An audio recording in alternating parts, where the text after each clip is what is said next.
It's rivalry week in Major League Soccer, and the New England Revolution got a head start last week by having a showdown with their biggest rival, VAR. Now I know what you're thinking. Complaining about video review again this season? You got it, baby. Revs no strangers to funky reviews this season. They got the latest this past week against Miami when a Noel Buck goal was overturned because Latif Blessing was offside. The VAR in the league has to learn something about camera angles, for example.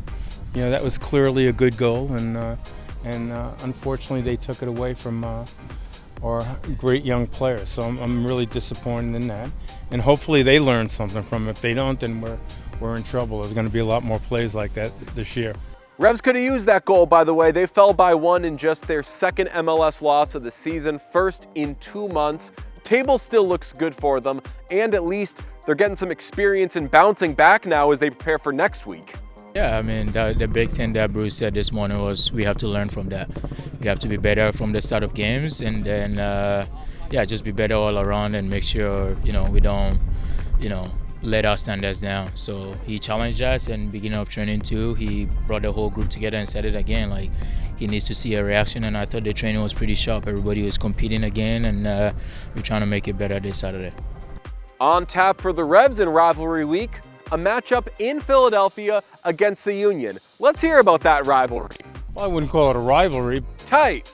Even if they aren't rivals per se, there have for sure been some big matchups between these two teams over the years. I think back to 2020 when the Union got the Supporters' Shield, got all excited for the first round, and then came the Revs, eliminated them. I think every time we play them, there's a little more in it on both sides. So I think that, anytime we play, it's an exciting one. This season, Philadelphia has recovered nicely from a pretty murky March, putting some losses behind them and showing they can hang with some of the better teams in the East. They're one of the better teams in the Eastern Conference every year, so it's a big game, and we look forward to the challenge. I'll leave you with this. Some love for the great Carlos Gil, who scored the Revs' only allowed goal in that Miami game.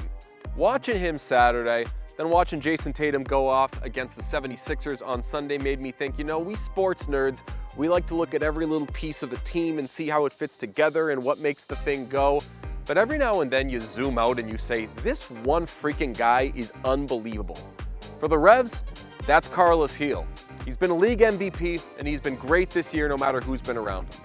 Since I've been here, that he's a game changer, and everybody knows that, and the other teams know that as well. But he helps us a lot. Carlos is one of the best players in the league, if not the best, and he makes games look easy. And he's an exceptional player.